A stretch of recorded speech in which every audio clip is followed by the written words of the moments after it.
이사야 41장 1절부터 7절까지.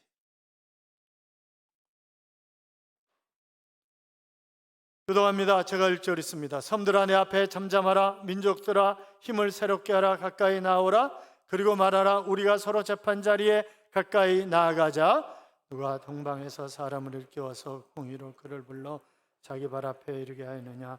열국을 그의 앞에 넘겨주며 그가 왕들을 다스리게 하되 그들이 그의 칼에 티끌 같게 그의 활에 불리는 초계 같게 함.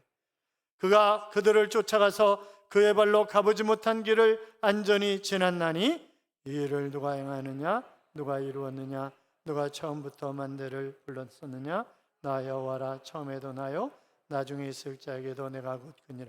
섬들이 보고 두려워하며 땅끝이 무서워 떨며 함께 모여와서 각기 이웃을 도우며 그 형제에게 이르기를 너는 힘을 내라. 같이요.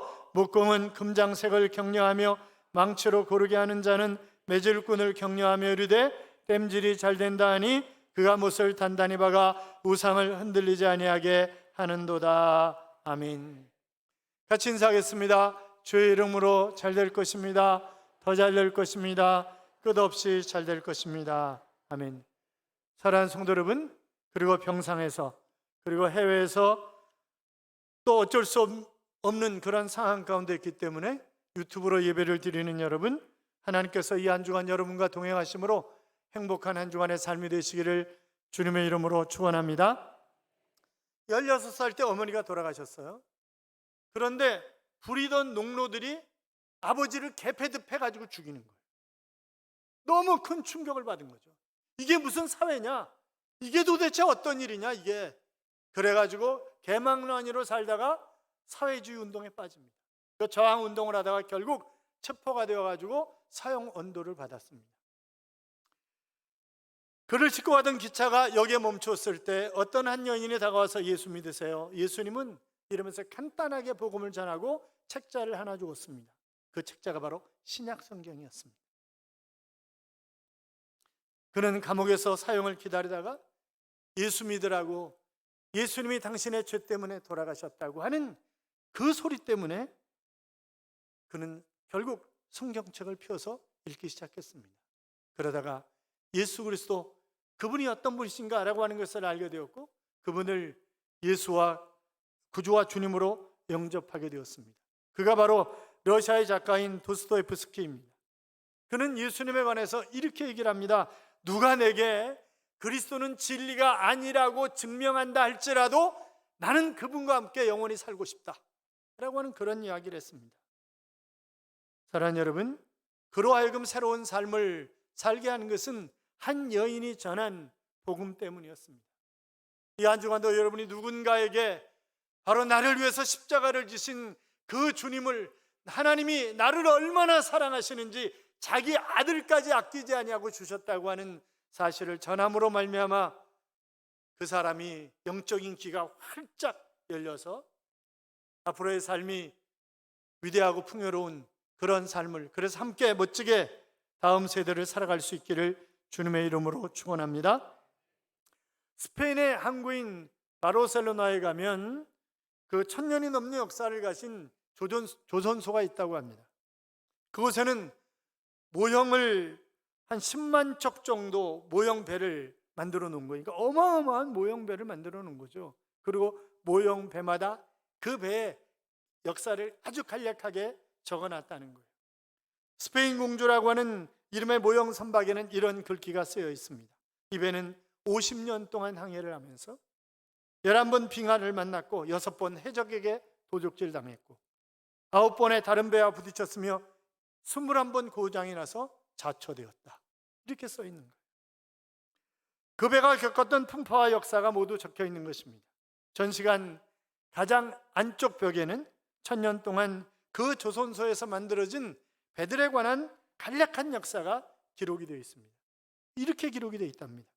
우리 조선소에서 출고된 10만 척 중 6천 척은 침몰했고 9천 척은 심하게 망가져 다시 항해를 할 수 없었으며 6만 척은 20번 이상 큰 재난을 겪었다.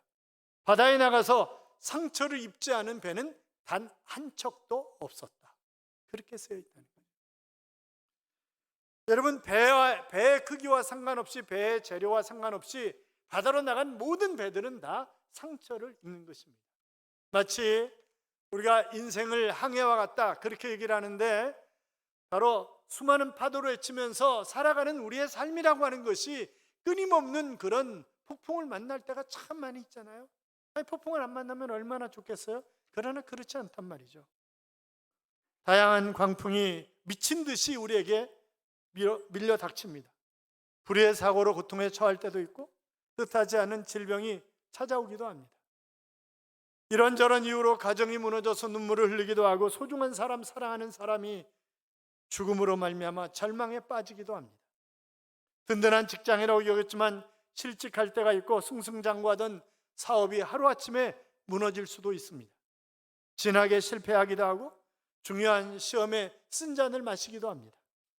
가뭄이나 태풍 같은 자연재해로 피해를 볼 때가 있고, 또 코로나19 같이 상상하기 어려운 그런 전염병 때문에 어려움을 당할 때도 있습니다. 이때야말로 우리가 생각을 잘 바꾸면 하나님과 더 깊이 교제할 수 있는 그런 좋은 시간이 될 수 있다는 거예요. 그래서 수도원에서는 침묵의 날이라고 하는, 침묵의 시간이라고 하는 일주일에 하루를 정해서 그날은 아무 말도 하지 않고, 그래서 수도사끼리 서로 지나간다 할지라도 눈빛으로 인사만 할 뿐이지 절대 말을 하지 않는 그런 날을, 하루를 둔다는 거예요. 왜냐하면 그날 깊이 주님을 묵상하면서 주님과 더 깊은 교제를 통해서 힘을 얻고 그들이 맡겨진 그런 사명을 감당하기 위해서 그렇게 하는 것입니다. 오래전 영상가인 아가도라고 하는 분은 침묵을 배우기 위해서 3년 동안 입에 재갈을 물고 다녔다고 하는 그런 이야기도 있습니다. 시편 62편 1절에 보면, 나의 영혼이 잠잠히 하나님만 바라며 나의 구원이 그에게서 나는도다 그랬습니다. 이사야 30장 15절에 보시면, 너희가 돌이켜 조용히 있어야 구원을 얻을 것이요 잠잠하고 신뢰하여야 힘을 얻을 것인즉 그랬습니다. 자, 그러니까 이 조용히 침묵하는 것, 그것이 얼마나 중요한가. 여러분, 야고보서 4장 8절에 보시면 하나님을 가까이 함이 복이라 그러는데, 하나님을 가까이 하는 방법 가운데 하나가 바로 내가 하나님을 묵상하는 것입니다. 침묵하는 것입니다. 자, 1절 봐요. 1절 본문으로 가서 1절 같이 읽겠습니다. 섬들아 내 앞에 잠잠하라, 민족들아 힘을 새롭게 하라, 가까이 나오라, 그리고 말하라, 우리가 서로 재판 자리에 가까이 나아가자. 아멘. 여러분, 우리가 신앙생활하면서 정말 복 있는 삶이 어떤 삶입니까? 하나님이 나에게 맞춰주는 삶입니까? 아니요. 내가 하나님께 맞추는 삶, 그것이 정말 복 있는 삶이란 말이죠. 가정에서도 마찬가지잖아요. 남편이 나한테 맞춰주면 행복해요? 아니요. 내가 남편에게 맞춰줄 때 행복해요. 내가 아내에게 맞춰줄 때 행복해요. 그렇잖아요. 그래야 행복한 가정을 이룰 수 있는 것이지, 내 남편이, 내 아내가 나한테 맞춰줘야 내가 행복하다. 그건 가정이 힘들어요. 그런 가정이 힘들다고. 행복 찾기 쉽지 않아요. 그렇잖아요. 사랑하는 여러분, 때로는 내가 인생길을 가면서 막힐 때가 복이 될 때도 있습니다. 우리가 9.11 테러 사건을 잘 기억하고 있잖아요. 그런데 그때 어느 교민이 아침에 출근을 하는데 이게 차가 너무 밀려가지고 출근을 못하는 거예요. 그래가지고 오늘 늦는구나. 결국 늦었어요. 그런데 늦은 것 때문에 살았어요. 일찍 출근해가지고 올라갔으면 죽었어요. 그래서 덤으로 사는 인생, 제가 하나님을 위해서 정말 아름답게 살려고 애를 쓰고 있습니다. 그런 고백을 하고 있다고요. 사랑하는 여러분, 삶에 우연은 없습니다. 전지전능하신 하나님이 우리를 위해서 놀라운 계획을 가지고 계시고 그분이 선하게 인도하시는 것입니다. 그러므로 내가 어떤 상황 가운데 있든지 흔들리지 아니하고 믿음을 가지고 그것을 잘 극복해 나가는 거예요. 특별히 어려운 일을 만날 때 뭐 하자고요? 잠잠하자고요. 그때 말하는 것은 많이 줄이고, 많이 하나님이 나에게 뭐라고 말씀하신, 우리 기도할 때도 마찬가지잖아요. 우리가 일방적으로 기도하고 그냥 가요. 그냥 하나님 뭐가 필요한데 빨리 내놓으세요. 정말 살아계십니까? 빨리 내놓으라니까요. 그리고 하나님이 대답할 시간을 안 주고 그냥 나가는 거예요. 본인은. 그냥 맨날 응답이 없어. 그냥 가만히 기도한 다음에 가만히 하나님이 무엇이라고 말씀하셨는지 묵상을 해보세요. 그러면 이미 우리가 익히 알고 있는 그런 말씀들을 가지고 응답하실 때가 많아요. 신비한 방법으로 응답하실 때도 있지만, 그러나 이미 우리가 알고 있는 그런 말씀으로 응답하실 때가 참 많이 있단 말이죠. 사랑하는 여러분, 잠잠함으로 하나님과 더욱 가까이 갈 수 있기를 바랍니다. 뿐만이 아니라 힘을 새롭게 하는 삶, 여호와를 앙망함으로 말미암아 용기 있는 그런 삶을 살아갈 때 우리가 하나님과 가까이 할 수 있습니다. 자, 1절 다시 읽어요. 1절 다시 읽어요. 섬들아 내 앞에 잠잠하라. 민족들아 힘을 새롭게 하라. 가까이 나오라. 그리고 말하라. 우리가 서로 재판 자리에 가까이 나아가자. 아멘. 민족들아 힘을 새롭게 하라. 그렇게 이야기하고 있죠. 여러분, 살다 보면 어려운 일 당할 때 많아요. 그때 우리 낙심하지 말자고요. 성도에서 이러는 저주가 아니라 축복이 될 때가 많이 있기 때문에 그렇습니다. 그러니까 중요한 것은 어떤 시련이 있다 할지라도 용기를 잃지 않고 하나님께 더 가까이 가는 거예요. 더 많이 기도하는 거예요. 더 많이 묵상하는 거예요. 그래서 루터는 내가 하루에 2시간 기도하지만 그러나 바쁠 때에는 3시간 기도한다 하는 그런 얘기를, 그러니까 나는 바쁠수록 하나님과 더 깊은 교제를 나눈다, 그런 얘기 아니겠어요? 코르텐 붐 여사가 있습니다. 테레사 수녀와 함께 20세기의 성녀다 그렇게 일컬어주는 그런 여인인데, 그녀의 전기에 나오는 내용인데 세계 방방곡곡을 다니면서 전도를 하는 거예요.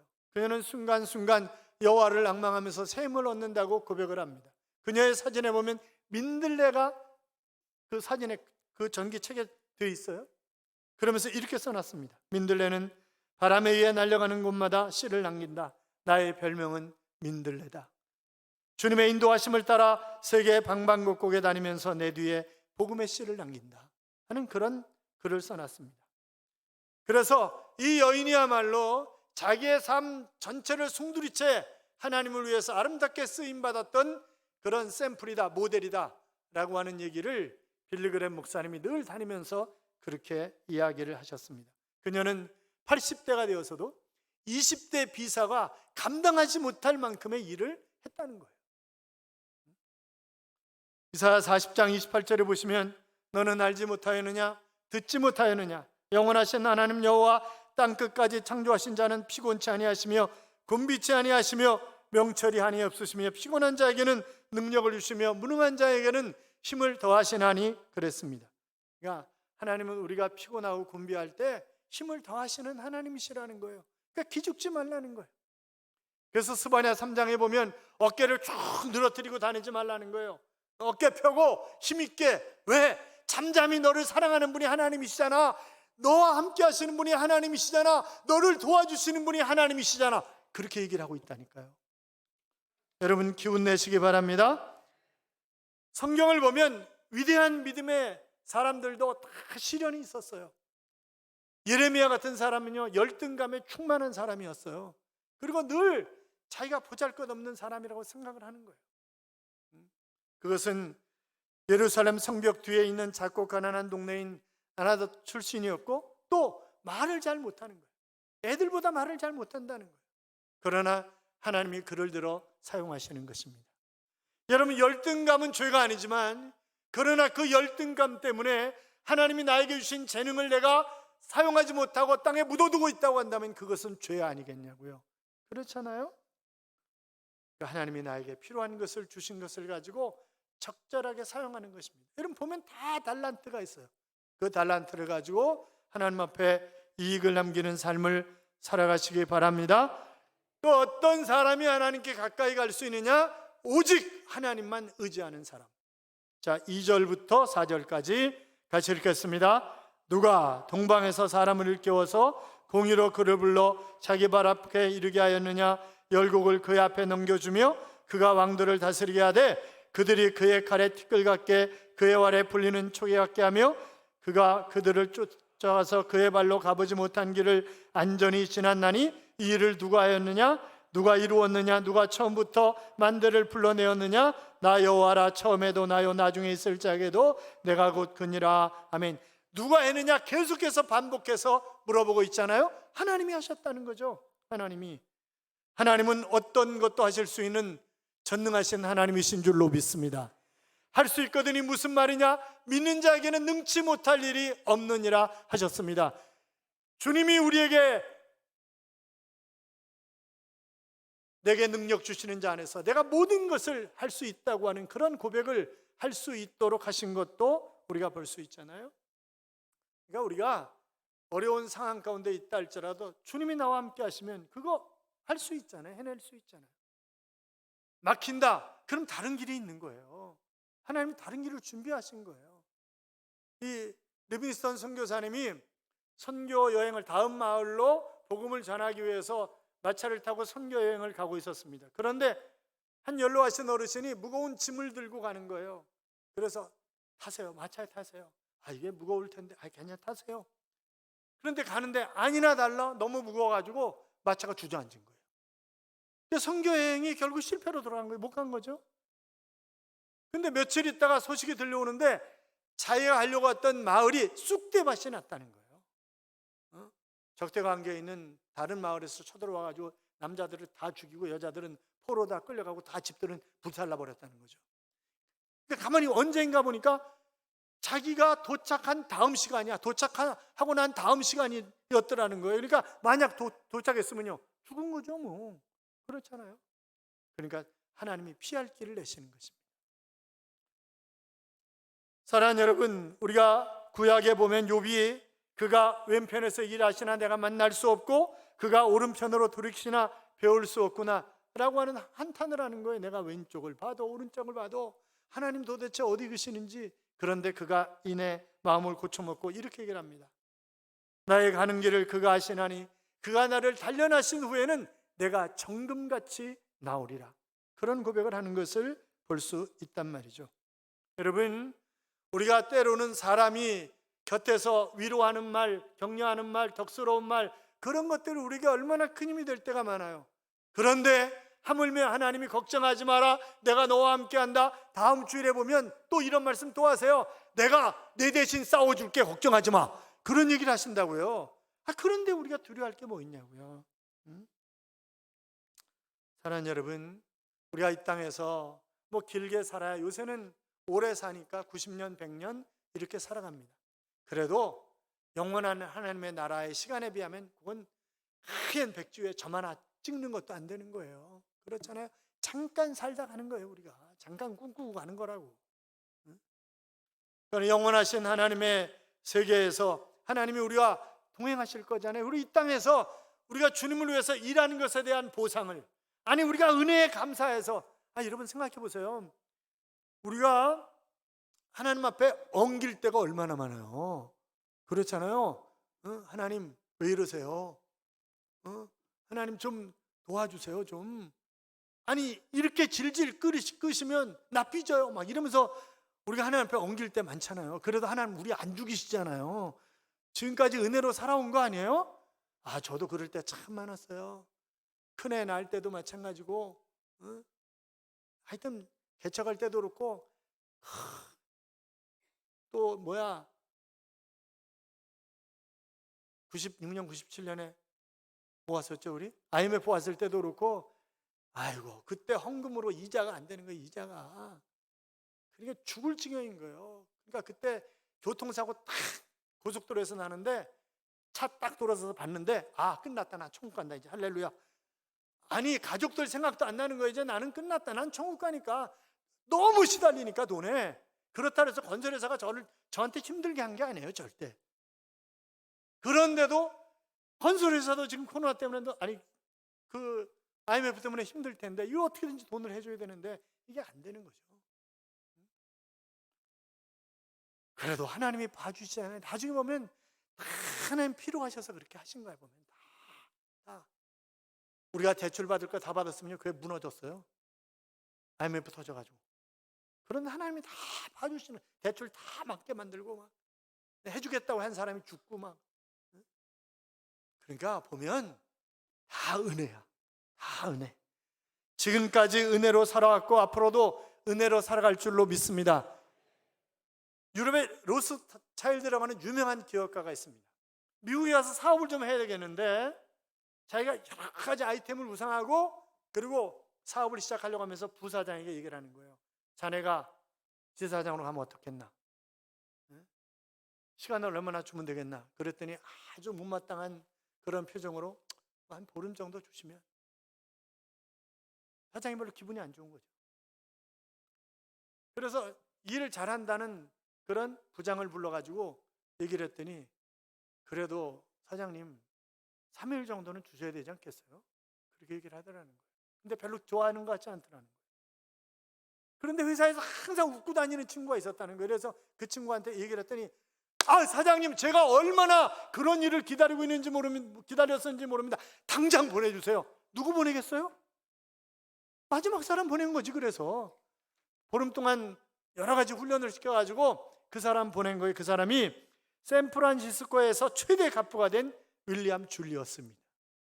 여러분, 사장은 직원을 볼 때 직원의 친밀한 계산보다 오너가 계획한 뒷받침할 그 계획을 뒷받침할 직원이 필요한 거 아니겠어요? 그렇잖아요. 회사에서 계산적인 사람은요, 회사가 그 사람 먹여 살려야 돼. 그런데 사명을 가지고 일하는 사람은요, 그 사람이 회사를 먹여 살려요. 그게 다른 거예요. 교회도 마찬가지예요. 교회도 마찬가지라고. 어떻든 온전히 하나님만 의지함으로 하나님과 가까이, 그런 삶을 살아가시기 바랍니다. 뿐만이 아니라 하나님을 가까이 하려면 두려워하지 않는 삶을 살아야 돼요. 자, 5절부터 7절까지 봐요.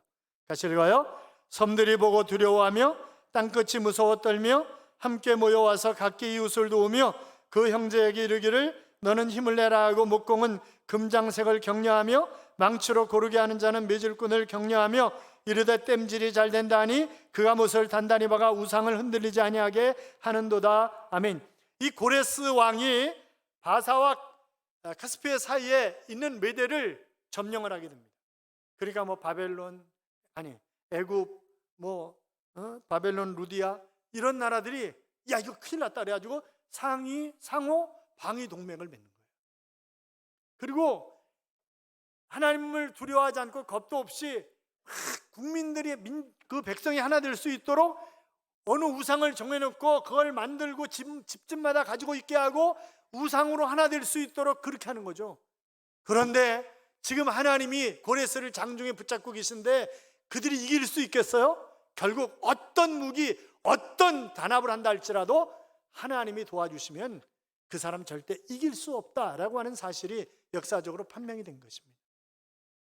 시편 84편 11절에 보시면 성전을 사랑하는 사람, 지금 식으로 얘기하면 하나님의 교회를 사랑하는 사람, 그 사람에게 해와 방패가 되시고 좋은 것을 아끼지 아니하시고 주시겠다 그랬어요.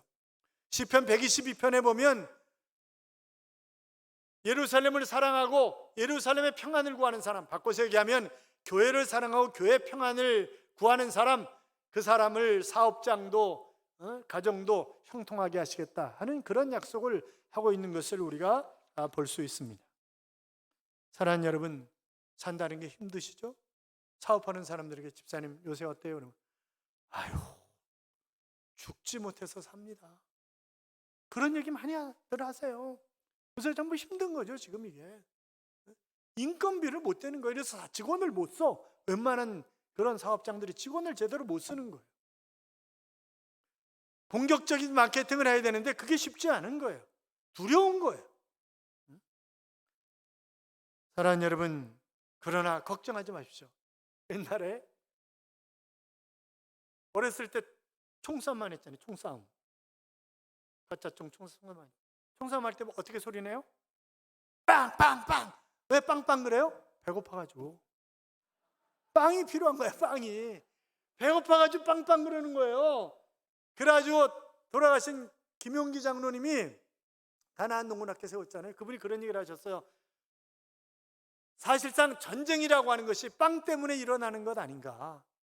여러분 마찬가지잖아요. 구소련이 왜 망했어요? 빵 문제를 해결해 주지 못해서 망했어요.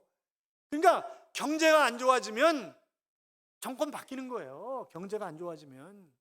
그러니까 어느 정권 때나 여당이 잘 되는 거 바라요, 안 바라요? 아니야, 여당이 망하길 바래, 경제가 안 되길 바래요, 민족이 잘 사는 걸 바라는 야당은 없어. 지금 야당이 국민을 위해서 개떡 같은 소리 하지 말라고 그래요. 무슨 국민을 위해서야, 지를 위해서지. 그렇잖아요. 그러니까 우리가 잘 생각을 해야 됩니다. 잘 생각을 하고 정치인들을 위해서도 그렇고 경제인들을 위해서도 그렇고 앞장서 일하는 사람들을 위해서 우리가 기도를 많이 해줘야 된다고. 바르게 정치하고 바르게 끌어갈 수 있도록 기도를 많이 해줘야 된다고. 그리고 적극적인 협력자가 되어줘야 되는 거죠. 아모스 선지자는 당시 상황에 대해서 아모스 8장 11절에 이렇게 얘기를 합니다. 내가 기근을 땅에 보내리니 양식이 없어 주림이 아니며 물이 없어 가람이 아니요 여호와의 말씀을 듣지 못한 기갈이라. 자, 아모스 선지자 당시에 문제는 뭐였냐? 말씀을 들을 수가 없는 거예요. 전해주는 사람이 없으니까. 그런데 요새 문제는 뭐예요? 말씀을 안 듣는 거예요. 말씀의 홍수시대에 살면서 말씀을 안 들어. 그게 문제예요. 그게. 사랑하는 여러분, 복의 원리는 간단합니다. 내가 하나님 말씀 듣고 순종하면 복 있는 삶을 사는 것이고, 내가 말씀 안 듣고 순종하지 않으면 복 없는 삶을 살아가는 거예요.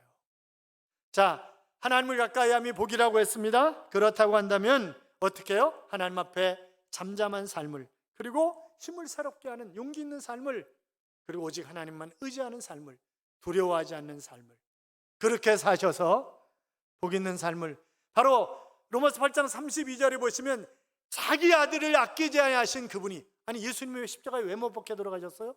나 때문에, 나를 사랑하셔서. 그렇잖아요. 믿으시면 아멘. 나를 사랑하셔서 그런 거예요. 그분이 다른 것인들 못 주시겠느냐, 그렇게 말씀하셨는데, 하나님을 가까이 함으로 영적으로나 육적으로나 넘치는 삶을 살아가는 하나님의 자녀들이 되시기를 주님의 이름으로 축원합니다. 축원합니다. 십자가라고 하는 그런 조성은 씨가 곡을 쓴 곡이 있어요. 십자가의 길, 내 주님이 가신 길, 아무도 원치 않는 길을 내 주님이 걸으셨네. 고통의 십자가를 조용히 지고 가신 주님은 순종하셨네. 그의 몸을 버리셨네. 걸음걸음마다 흘리신 사랑은 우리를 구원하시려 감당한 고통이라 라고 하는 그런 찬양인데, 사랑하는 여러분, 하나님은 나를 정말 사랑하셔서 독생자를 내주셨습니다. 아니, 하나님이신 그분이 인간의 몸을 입고 이 땅에 오셔서 나를 위해, 나의 죄 때문에 십자가에 못 박혀 돌아가셨습니다. 그 하나님, 나를 지극히도 사랑하시는 하나님과 가까이 하는 것이 복이라고 했습니다. 가까이 하셔서 복 있는 삶을 살아가시기 바랍니다. 복 있는 삶을 살아가시기를 축복합니다.